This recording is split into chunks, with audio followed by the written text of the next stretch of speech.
a este joven pastor. El capítulo 3. El capítulo 3 vamos a darle lectura al versículo 15. ¿Estamos todos listos?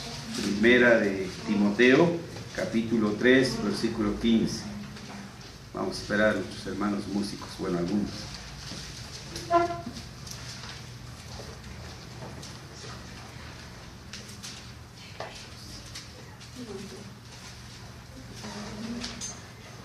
Después de Génesis. Muy bien. Primera de Timoteo, capítulo 3, versículo 15. Vamos a darle lectura todos al unísono. Dice así: para que si tardo sepas cómo debes conducirte en la casa de Dios, que es la iglesia de Dios viviente, columna y baluarte de la verdad. Amén. Vamos a orar.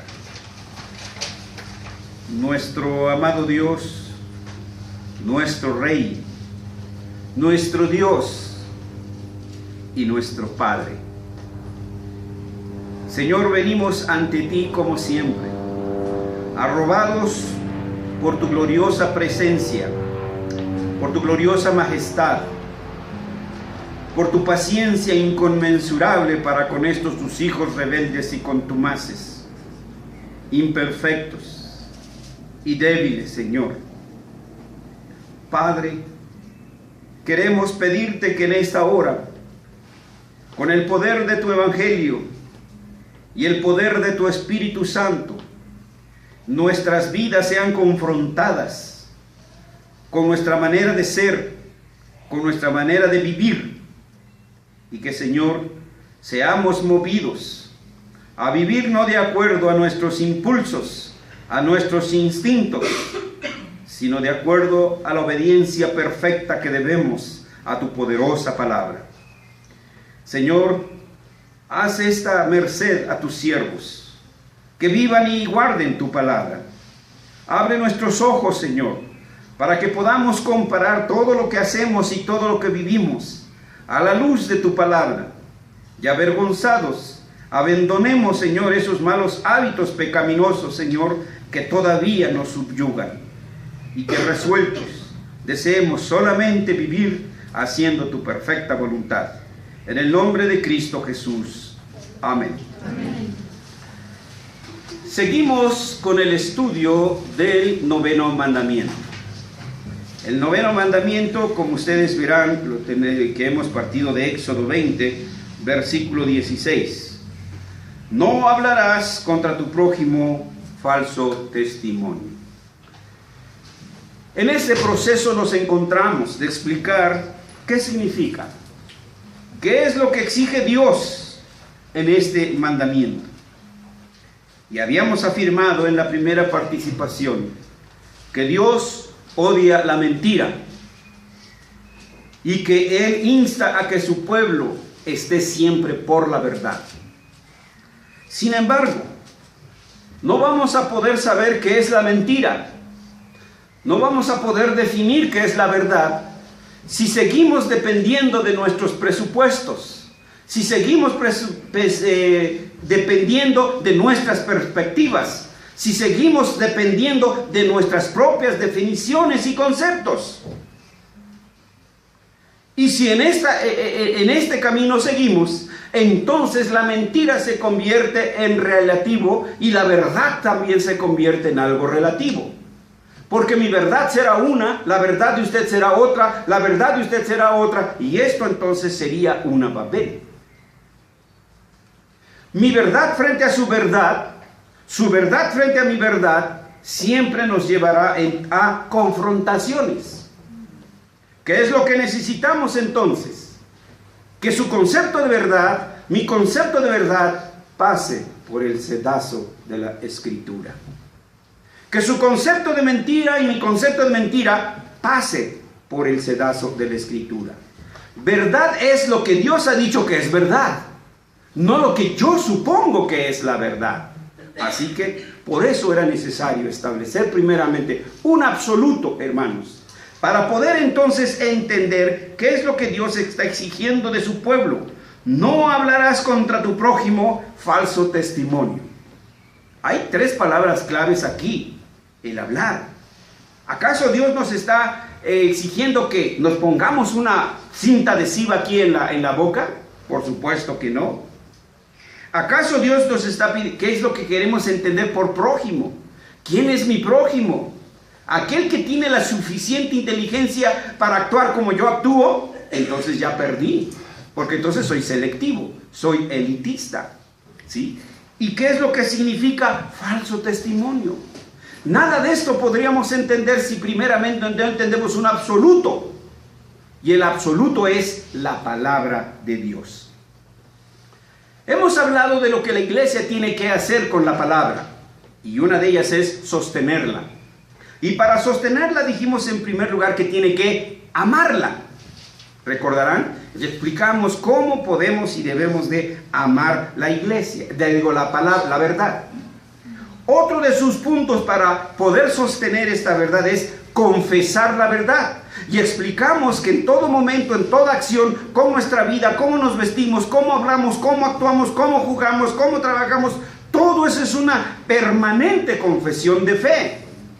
Aunque yo en ningún momento abra la Biblia, aunque yo en ningún momento recite un versículo, no necesito una pulsera que diga ictus, no necesito una cadenota que diga Joshua, no necesito nada de eso. Mi propia vida confiesa en que creo.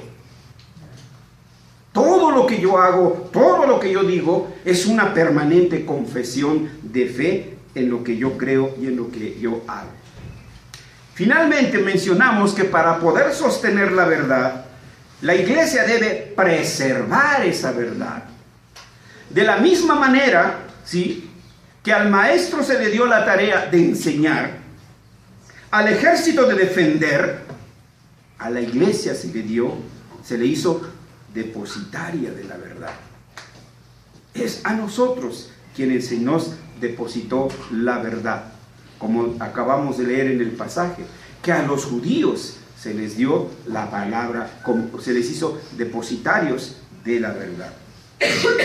Este pasaje que acabamos de leer nos lleva a otro, que es Primera de Timoteo, el capítulo 3, el versículo 15. Pablo, dirigiéndose al joven pastor, le dice en el versículo 14: esto te escribo, aunque tengo la esperanza de ir pronto a verte. Y el versículo 15, ¿lo podemos leer todos? Dice así: para que si tardo sepas cómo debes conducirte en la casa de Dios, que es la iglesia del Dios viviente, columna y baluarte de la verdad. Al punto aquí, Pablo nos da 3 perspectivas de lo que es la iglesia. En primer lugar, la iglesia es la casa de Dios, no la mía. Por eso yo no puedo venir como se me da la gana. Por eso yo no puedo actuar como se me da la gana. Las reglas las pone Dios, no yo, no el pastor, no el consistorio, no usted. Las reglas las pone Dios. Entendamos. Vamos a una casa y es la casa de Dios, no la nuestra. Nuestra casa, si usted quiere, puede parecer un chiquero. Puede tener tirado este libro por allá, ese cuaderno por allá, esto por acá, esto por allá, los calcetines por allí, y nada más mencionamos eso. Pero en la casa de Dios, el Señor mismo nos dio una ilustración cuando fue con los cambistas. Cogió un látigo, ¿sí?, y los golpeó y los echó fuera. Eso como que nos cabe. Hay un Dios de amor. Mira que es que agarró, y eso que es Jesucristo, agarró un látigo y paz, y cuerda, dales, ¿no? Como algunas mamás agarran esta de la plancha, cordón de la plancha. Bueno, y la chancla. Sí, ¿verdad? Porque ahora ya vienen integradas. Yo creo que un ingeniero que seguro se lo sonaba a su mamá dijo: no, ahora lo dejamos mejor pegado, ¿no? Porque antes con esa nos daban. Entonces, vean, hermanos, no, es la casa de Dios. Segundo, dice, la iglesia del Dios viviente es un Dios vivo, que ama, que siente, hermanos, ¿sí? Más imagínense, bueno, pues son cosas de la vida real, hermanos. ¿Qué sentirá una mamá ¿sí? Que el hijo o la hija primero va con el suegro, o que de plano no va a visitar a la mamá, solamente al suegro, solamente a la suegra. ¿Qué sentirá la mamá? Fíjense. Bueno, los que todavía no tienen ese estatus, pues, pero van a llegar o no tienen esperanzas. Van a llegar. Entonces imagínense Dios, que lo pongamos en segundo término. Dios es un Dios celoso. Sí que lo es celoso. Debemos de leerlo, ¿sí? Él tiene celos cuando lo compartimos con otro. Eso, téngalo usted presente. Léalo en las Escrituras. Si lo ignora es porque no ha leído las Escrituras, pero él bien enfáticamente dice, yo soy un Dios celoso, ¿sí? Dios tiene celos de que lo compartamos con otro, ¿sí? Pero hay una tercera dimensión la cual quiero enfatizar esta tarde. Dice, columna y baluarte de la verdad. Esa es la iglesia. Es columna y baluarte de la verdad. ¿Qué significa todo esto? Ser columna y baluarte de la verdad. De primera instancia, sin ser ingenieros, sin ser militares, pues inmediatamente vemos, ¿no? Claro, en un momento entraremos al exégesis del pasaje. ¿Qué hace una columna? Sostiene, ¿sí? Digo, y ninguno, bueno, que yo sepa, aquí no hay ningún ingeniero, ningún arquitecto, ¿verdad? Bueno, el sentido común nos dice para qué sirve una columna. Miren, aquí en medio, ya no está ahí, ustedes ya no lo conocieron, allí había una columna, estaba una chimenea y sostenía esta parte del techo. Y un día que se nos ocurre, no, pues vamos a tener más espacio y paz, que lo tumbamos. Y que tumbamos la chimenea y que vamos viendo la columna. Vean lo que se tuvo que poner, ¿sí? ¿Por qué? Si lo hubiéramos dejado así, pues a lo mejor en una de estas se nos caía estando nosotros juntos. Entonces, eso es lo que hace una columna. Y Dios está comparando a la iglesia como una columna que tiene que estar sosteniendo la palabra de Dios. ¿En qué sentido? Lo vamos a decir, por supuesto, en su momento. Dice aquí nuestra traducción, columna y baluarte. ¿Qué eran los baluartes? Antiguamente eran empalizadas. Hoy son los cuarteles. ¿Y qué hay en un cuartel? ¿Sí? Señoritas allí jugando al bridge, ¿no? Soldados, ¿y qué? Armas. Armas, ¿verdad? ¿Y para qué son las armas? Hermanos, los pietistas nos han formado una caricatura del Evangelio. Incluso los defensores de los principios de la Revolución Francesa dicen que fueron los reformados los que soliviantaron las guerras civiles en Francia, en Inglaterra, en Escocia. No, hermanos. Los cristianos solo se defendieron cuando fue necesario. La noche de San Bartolomé, pues los agarraron así de sorpresa y ¡pum! Pues qué matazón, ¿verdad? Como a los militares en Chiapas.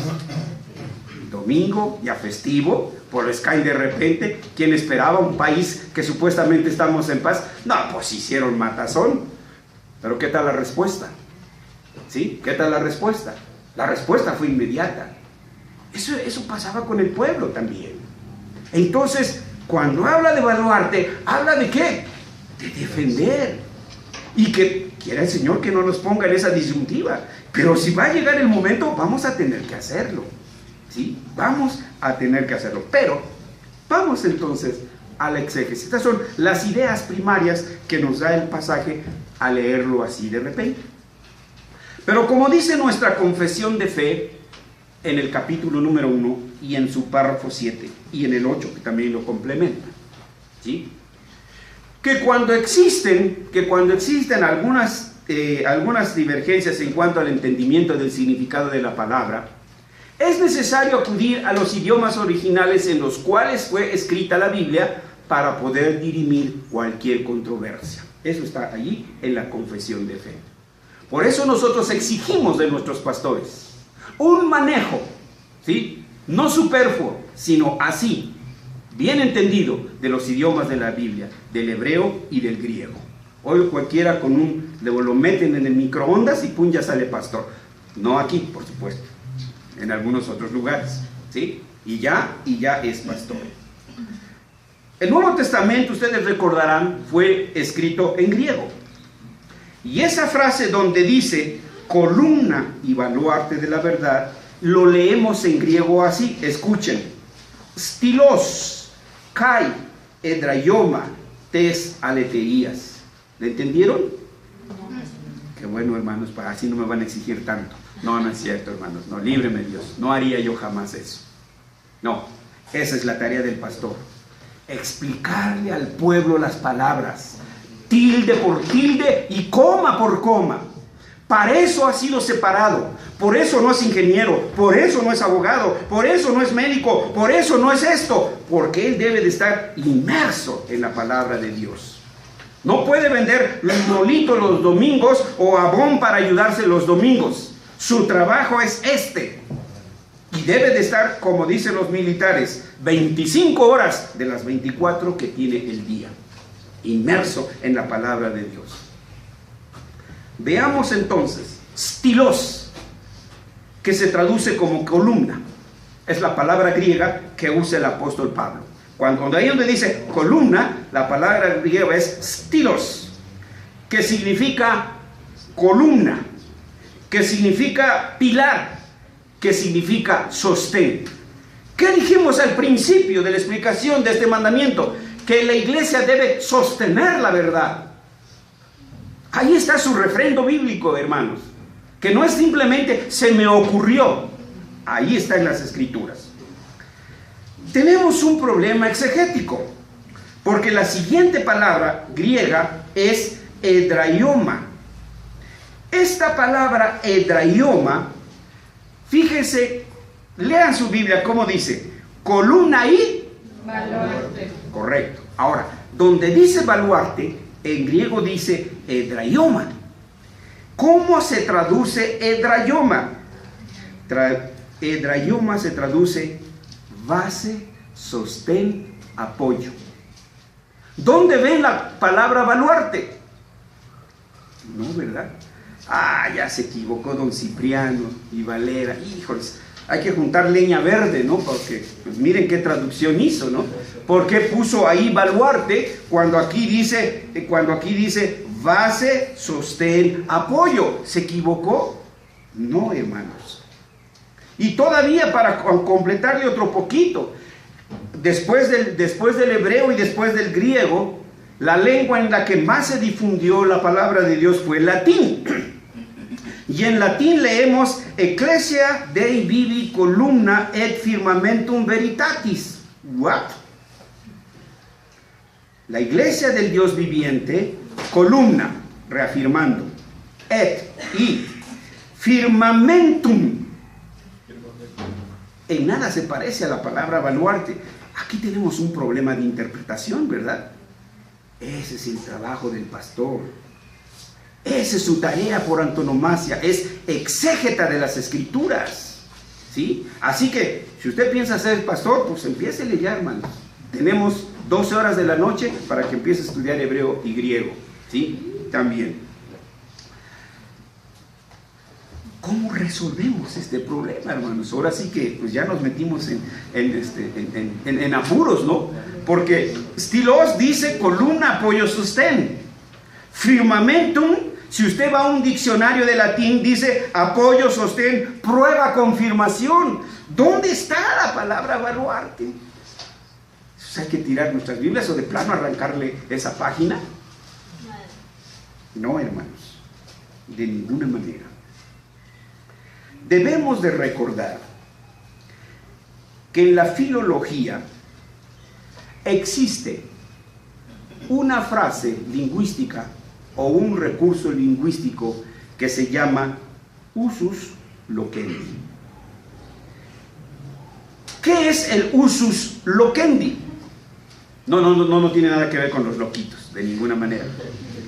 El usus loquendi es el significado que en determinada época se le da a una palabra. Les doy un ejemplo. Caridad. Pregúntele a un joven ahora qué es caridad y le va a decir limosna. Ahora pregúntele a su bisabuelita, si vive todavía. ¿Qué es caridad? Amor, cariño, amor, cariño. Entonces, ese es un ejemplo del usus loquendi, ¿sí? Una persona que leía, por eso ven ustedes las Biblias antiguas de 1900, donde dice la palabra amor, en lugar de amor dice ¿qué? Caridad. Ellos no tenían problemas para entender. Cuando leían caridad entendían inmediatamente amor. O en Efesios, por ejemplo, cuando dice disciplina. Hoy pregúntele a una mamá, ¿qué es la disciplina? Y le enseña el garrote que está ahí, ¿no? De inmediato. La chancla. Le enseña la chancla. Aquí está la disciplina. Pero el que leyó la Biblia hace 50 años y encontraba la palabra disciplina, entendía perfectamente que disciplina significa enseñar. Qué distinto, ¿verdad?, de lo que nosotros entendemos hoy. Ese es el uso loquendi. Entonces, ¿estuvo mal la traducción? Por supuesto que no, hermanos. Por supuesto que no. Aquí tenemos un problema de usus loquendi. La palabra baluarte viene ciertamente de un francesismo, un galicismo le llaman, ¿verdad? De un galicismo muy antiguo, baluar. Y también del holandés, ner. Y entonces, ¿qué significaba? Empalizada de defensa. Ese es el significado original. Y es correcto, ¿sí?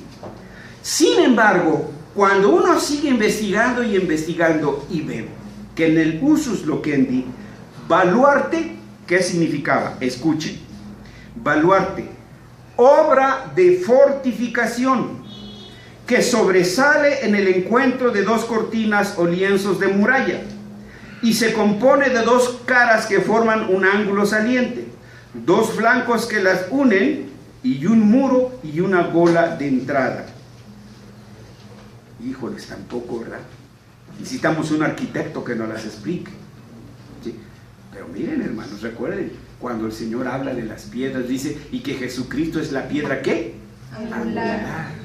¿Cómo se hacían las construcciones antes? Antes no había castillos. Es más, ahora ya están desapareciendo los castillos, ¿sí? Porque ahora están poniendo esas viguetas de acero, ¿sí? Ya las están poniendo, ya no están poniendo que el aro y que las maderitas y luego vaciarle el cemento, como que eso ya va a pasar a la historia dentro de poco.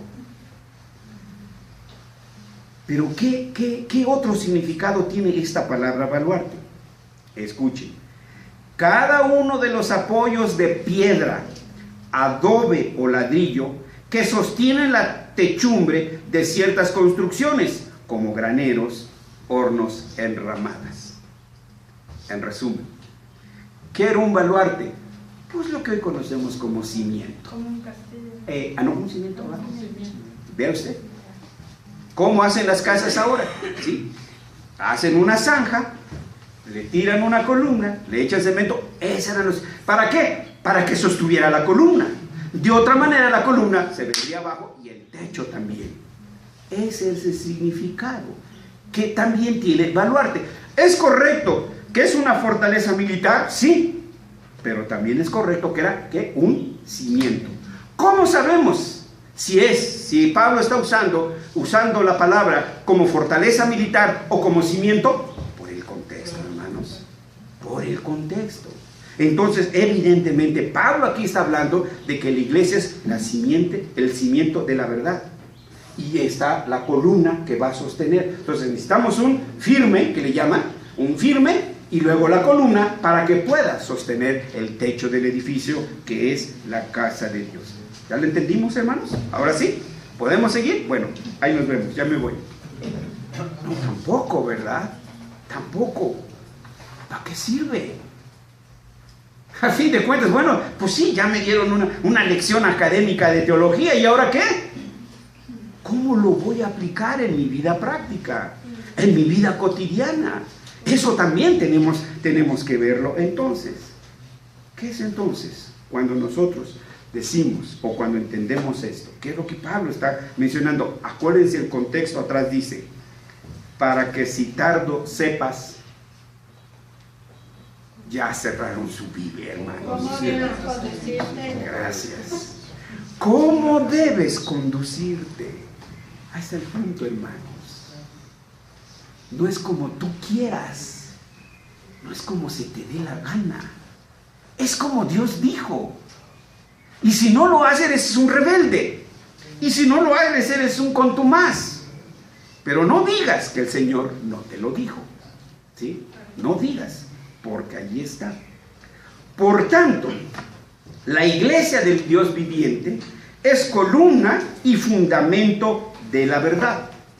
¿Qué debe hacer entonces la palabra? Digo, la iglesia. Para que la iglesia pueda ser columna y fundamento de la verdad, en primer lugar, la iglesia debe oírla y obedecerla. Es un binomio. Dos nomos ley. Es una ley de dos elementos que usted no puede fracturar, que usted no puede romper. Usted no puede decir, hago esto sí, pero esto no. ¿Sí? Te perdono, pero no me vuelvas a dirigir la palabra. No, hermanos. No. Es un binomio. Oírla y obedecerla. Mateo 13:9 por aquí, si me ayudan por favor. Acá no se preocupen. Nomás estoy esperando que se me despierten un poquito y se despejen para darles unos versículos. Por favor, acá a mi derecha. Mateo 13:9. Que tiene oídos para oír, oiga. Primero, el que tiene oídos para oír, y si no, destápese las orejas, quítese la cerilla. Pero lo primero que tenemos que hacer es oírla. Ahora, Santiago 1:22, dejen que Santiago la busque, pues ya la está buscando. Por algo se llama Santiago, él escribió su propia carta. Santiago 1:22. Pero sed hacedores de la palabra y no tan solamente oidores, engañándoos a vosotros mismos. Se la ganaron. Pero sed, ¿qué dice? Hacedores. No solo, ¿qué? Oidores. ¿Qué le dijeron los griegos a Pablo? Pablo les habló, yo les presento el Dios que hizo los cielos y la tierra, y les da su discurso. Y cuando le habla de la resurrección, ahí oiremos otro día. Sí, pastorcito, usted desgañítese. Yo tengo mi propio código. ¿Qué hacemos? ¿Sí? Pero su código y mi código un día se va a ver enfrentado a la palabra poderosa de Dios. Y allí seremos medidos, usted y yo. Y Mateo 13:23.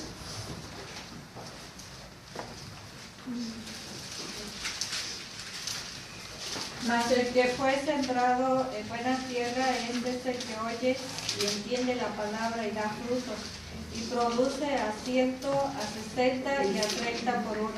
Gracias. Ahora aquí vemos. Los que han estudiado filosofía habrán escuchado recurrentemente la palabra visión, autoridad y poder. ¿Sí? Presuman, mis hermanos, de sus clases de visión, autoridad y poder. Nadie puede ocupar un oficio, un puesto, un lugar, si no tiene visión, autoridad y poder. Todo aquel que sin visión y autoridad ocupa un puesto, un oficio, es un usurpador. ¿Pero qué es tener visión? Significa conocer, entender y hacer la voluntad de Dios. Eso es tener visión. Conocer, entender y hacer la voluntad de Dios. Para conocerla usted tiene que estar hundido aquí. Para entenderla necesita el Espíritu Santo. Pancho Nopales lee la Biblia. San Juan de las Esquinas lee la Biblia. Pero ¿le entiende? Nada, ni cacahuate. Bueno, eso no rima, ¿verdad? Pues lo borramos, no estaba en el sketch. No entiende. ¿Por qué? Porque no tiene el Espíritu Santo. Se aburre. ¿Por qué? Porque no tiene el Espíritu Santo. Así sencillo, así de fácil. Se duerme. ¿Por qué? Porque no tiene el Espíritu Santo. Pero el otro, ¿qué tiene que? Oír. Tiene sed de la palabra y más y más. Claro que también, lamentablemente, hay en la iglesia auticos. ¿Qué le vamos a hacer? ¿Sí? Pero conoce. Ahora vean la secuencia de este pasaje. Está hablando de la palabra del Señor. Mas el que fue sembrado en buena tierra, este es, 1, el que oye la palabra de Dios. 2, y entiende la palabra. Y 3, la hace. Si dice no fumes, pues no fuma. Si dice no te emborraches, pues no se emborracha. Si dice no digas mentiras, pues no dice mentiras. Es decir, que hacemos lo que la Escritura dice, no lo que yo creo que debo de hacer. Usted no es referencia. La referencia es siempre la palabra de Dios, porque sí, también hay que ver pastores que manipulan la buena fe de muchos creyentes. Por ahí escuché de un pastor, pues que porque él es vegetariano, pues ahora toda la iglesia tiene que ser vegetariana. No, y escuchar eso de un pastor, híjoles, hermanos, el vegetarianismo es una filosofía, hermanos, una filosofía no cristiana. Bueno, algún día hablaremos de eso, ¿sí? Bueno, da fruto, es decir, hace la voluntad. ¿Y qué? Produce a 100, a 60 y 30 por uno. Entonces, hermanos, el que sabe, hace. Así de sencillo, el que sabe, hace, no puede quedarse, hermanos. Lamentablemente, a veces tenemos muchos cerditos espirituales. Sí, porque comen y comen y comen la palabra, y es más, hasta le dan cátedra, le dicen versículos, pero nunca han hecho nada, nunca hacen nada. ¿Qué sirve, hermanos? ¿Sí? Entonces, la iglesia debe oírla y obedecerla. Frente a la iglesia, frente a la palabra de Dios, solo hay una alternativa: obediencia. No está en tela de juicio si la crees, si la haces o no la haces. Si la palabra dice haces esto, tenemos que hacerlo. Lo demás se llama rebeldía y contumacia. Y Dios tiene su premio para los rebeldes y para los contumaces. Más tarde, más temprano, pero tendrán la respuesta adecuada a su desobediencia. Es que esta es la Biblia que predica sola. Quiero citarles algunos principios de algunos hermanos que, sacando de la Escritura, han llegado a estas conclusiones. Juan Calvino decía: la Escritura no está sujeta a pruebas ni argumentos. Punto. Simplemente lo crees o no lo crees. Esto es lo que dice Isaías. Mi palabra ha de ir a aquello para el cual envié, y no volverá a mí vacía. ¿No? Trae una respuesta. O la aceptaste o la rechazaste, pero ya es una respuesta. Y en el día del juicio, ahí estará. Spyman: toda la Escritura es total y permanentemente normativa. No puedo escoger qué sí voy a creer, qué no voy a creer, qué sí voy a hacer, qué no voy a hacer. A los hombres, la Escritura tajantemente dice que le es deshonroso traer el pelo largo. Punto. Usted sabe, usted escoge. ¿Obedece o está en desobediencia? Punto. Finalmente, otro autor dice: la Escritura es la única regla para fundamentar nuestra fe, regular nuestra fe y confirmar nuestra fe. Ahí está, hermanos. No hay más. Por eso, para hablar de mentira y de verdad, primero deberíamos tener que venir aquí, a la Escritura. ¿Qué es lo que tenemos que hacer entonces para sostener la verdad? Bueno, además de oírla y obedecerla, usarla correctamente. Ese es otro punto. Usarla correctamente. Segunda de Timoteo 2:15.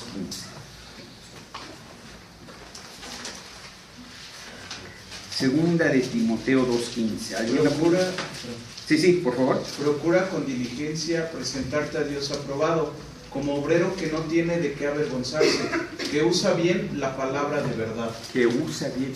No voy a usarla nada más como pretexto. Con esta Biblia, ¿cuántos no manipulan? Yo he sabido, hermanos, no sé. Digo, pues que si alguien lo dice, y cuando alguien, como dicen, cuando el río suena es que agua lleva, ¿no? Que en alguna iglesia, no sé si se le pueda llamar iglesia, Cuando va una persona nueva y cuando decide hacerse miembro decide hacerse miembro de esa iglesia, así me lo contaron, así se los cuento, ¿sí? Que entonces va el pastor a la casa de ese nuevo miembro y le hace un avalúo, ¿sí? De su coche, de su casa, de todo, y dice, mira, en el avalúo tú tienes 10 millones. La 10ª parte de 10 millones, ¿cuánto será? Porque no sé geografía, hermano. 1 millón, así que cáele con 1 millón para tu pastor. Imagínense, pues ese sí que ha de tener un Ferrari, ese pastor, ¿verdad?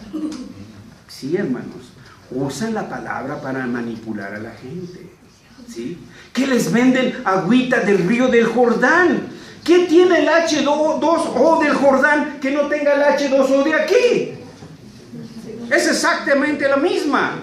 Y el mismo Dios que creó el agua del río Jordán es bueno, nosotros no estamos en Lerma, ¿verdad?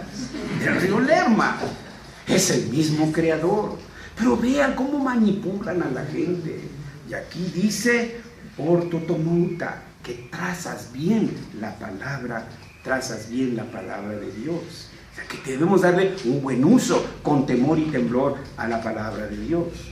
Dicen, yo no sé si es cierto, yo se los cuento como me lo cuentan, hermano, que un día un señor estaba muy afligido porque su señora, según él, era una desobediente.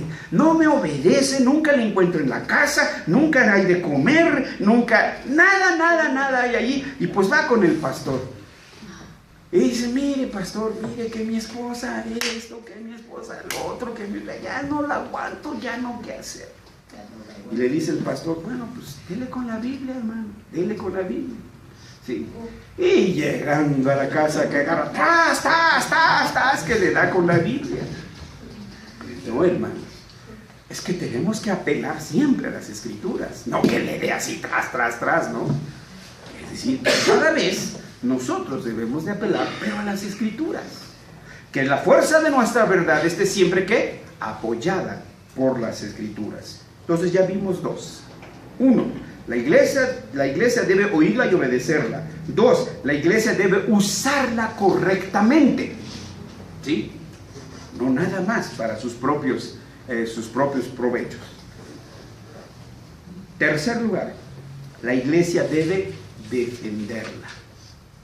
O sea, en algún momento habrá que hacerlo. Bueno, ¿por qué creen que había ejércitos en Israel? ¿Para qué había ejércitos? ¿Sí? ¿Para qué es el ejército, hermanos? Un soldado está entrenado para matar, no es policía. ¿Sí? Si es necesario, por supuesto. ¿Sí? ¿Es su vida? O es la vida del enemigo, punto. Está entrenado para eso. Los ejércitos de Israel, ¿qué hacían? Llegaban, ándale, como a la mamá cuando castiga al hijo, ¿no? Sí, le da con la chancla, pero le da con la de esa de la parte afelpadita, ¿no? ¿Qué había, hermanos? ¿Sí? Es el juicio de Dios. Cuando hay necesidad, hermanos, el juicio de Dios cae. Y cayó sobre Sodoma, y cayó sobre Gomorra, y cayó sobre, ¿cómo se llama? Donde se cayeron los muros, Jericó. Cayó sobre Jericó. Era el juicio de Dios. Punto, hermanos, ¿sí? Filipenses, capítulo 1, versículos 15 al 17. Algunos, a la verdad, predican a Cristo por envidia y contienda, pero otros de buena voluntad. Los unos anuncian a Cristo por contención, no sinceramente, pensando añadir aflicción a mis prisiones. 17. Pero los otros por amor, sabiendo que estoy puesto para la defensa del Evangelio. ¿Estoy puesto para qué? La defensa Del Evangelio. Miren, hermanos, tenemos nuestra confesión. Lo he dicho hasta el cansancio. Nuestro catecismo, mayor y menor, está bañado de sangre de nuestros hermanos puritanos. En Inglaterra, tristemente, se originó una guerra civil entre la aristocracia y los puritanos, ¿sí? No obstante, esa guerra civil que se levantó precisamente por acallar la voz de la Reforma, ¿sí? El Parlamento convocó a la iglesia para que elaborara una confesión de fe que sirviera de unidad para los escoceses y para los ingleses. Y mientras los teólogos estaban en la abadía de Westminster debatiendo sobre este documento que duró más de 5 años, 6 meses, 3 semanas, en los campos de Inglaterra estaban cayendo los Ironsides.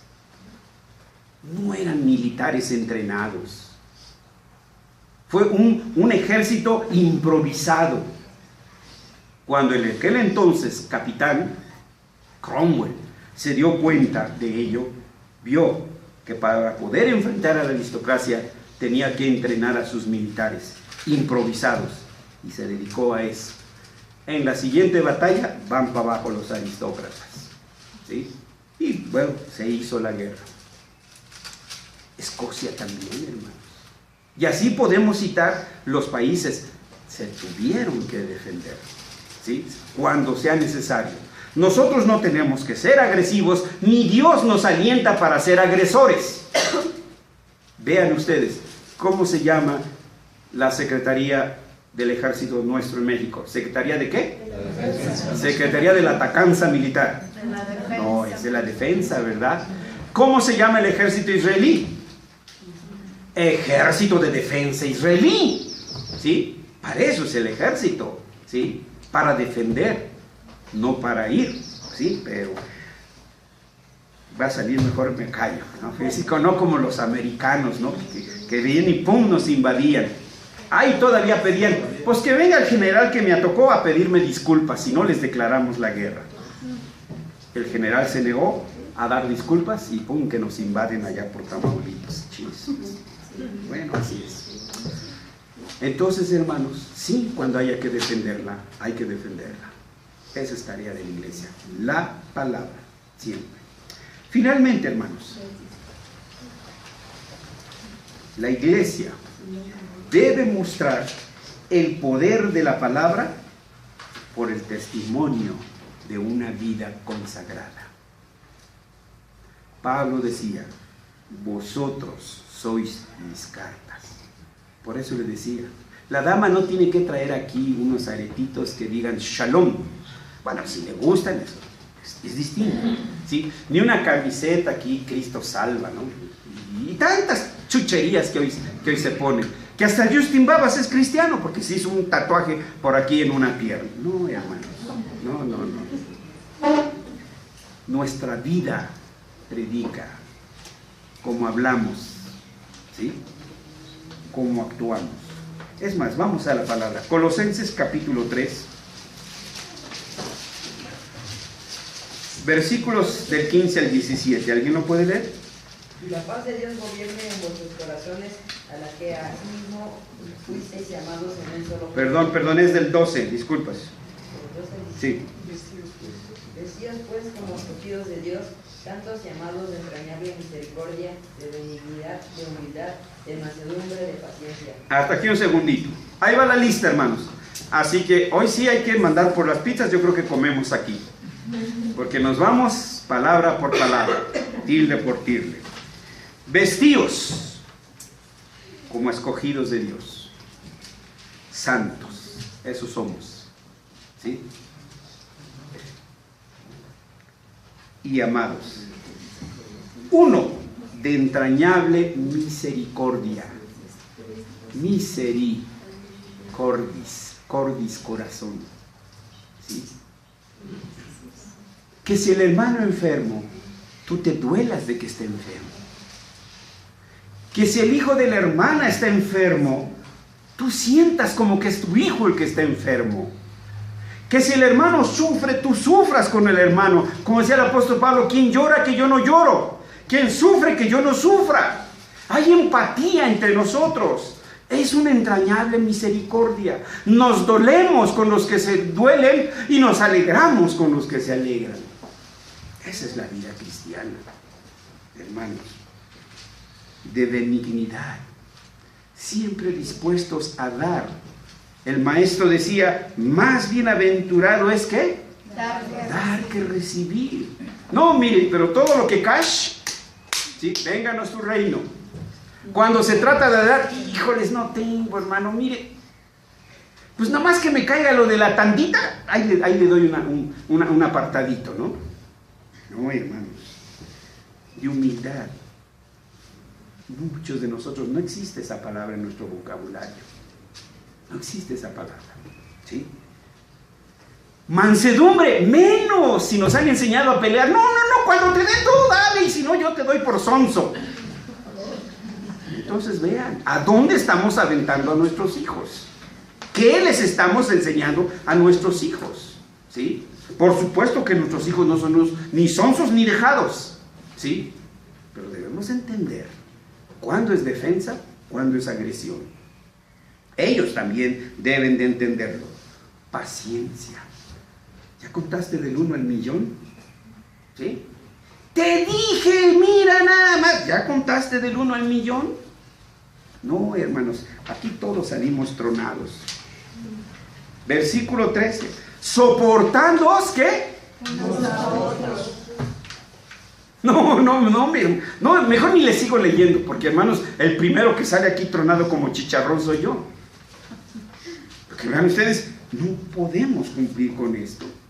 Esta es la vida de santidad, hermanos. Y no, que están hablando en lenguas. No, estos son los frutos del Espíritu Santo, hermanos. Estos son los verdaderos frutos del Espíritu Santo, ¿sí? Esto muestre, ¿sí?, el amor por nuestros hermanos, el perdón, etcétera, ¿sí? Y sobre todas estas cosas, dice Pablo, vestidos de amor, que es el vínculo perfecto. Y hermanos, termino con el versículo 17. Ya se me habían espantado, ¿sí? ¿Verdad? Pensaban que se me iba a ir por palabra por palabra. Versículo 17. Y todo lo que hacéis, sea de palabra o de hecho, hacedlo todo en el nombre del Señor Jesús, dando gracias a Dios Padre por medio de Él. ¿Sí? Entonces, nada de lo que hacemos puede estar ajeno a la voluntad de Dios. Eso significa sostener la palabra. Los principios de la Sagrada Escritura. No faltó por ahí un loco que dijera: el cristianismo es vida, no doctrina. Tenga. No puede haber vida cristiana sin una doctrina que dirige su conducta. Esa doctrina. Por eso estamos estudiando los 10 mandamientos, para que usted sepa lo que significa no mentirás, para que usted entienda lo que significa no robarás, no adulterarás, no fornicarás. Se me paran los pelos de punta, hermanos. Aquellos hijos que hoy están celebrando a su mamá, pero ya fornicaron. ¿De qué sirve entonces esa honra? A la madre o al padre, ¿sí? Si los tienen que sacar de una delegación, los tienen que sacar de otra delegación, con el ministerio público, etcétera. ¿De qué sirve que les lleves mariachis ese día? Honrar a tu padre significa con toda tu vida. Honrar a tu madre significa con toda tu vida. Nuestro Señor dijo: no todo el que me dice Señor, Señor, entrará en el reino de los cielos, sino el que hace la voluntad de mi Padre. Eso significa sostener la palabra. Que el Señor nos ayude a sostener esa palabra con nuestra vida, con nuestra conducta y con nuestra doctrina. Vamos a orar. Nuestro buen Dios y nuestro Padre, no pasamos la prueba, Señor. No la pasamos. Somos infractores. Somos rebeldes. Somos contumaces, tercos, necios como unas mulas.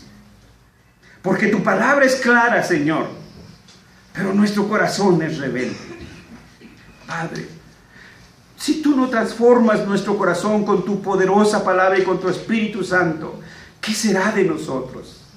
Señor, haz este milagro en mi vida, en la vida de cada uno de los que estamos aquí. Que seamos fieles oidores y hacedores de tu palabra. Que podamos ser ejemplo y reto de fe. El esposo para la esposa para el esposo, el padre para el hijo para el padre, el hijo para el amigo, para la vecina, para el primo. Que ellos puedan ver tu palabra en nuestras vidas. Señor, ayúdanos a ser humildes, maleables, dúctiles a tu palabra. En el nombre de Jesús te lo rogamos, te lo imploramos, Señor. Amén.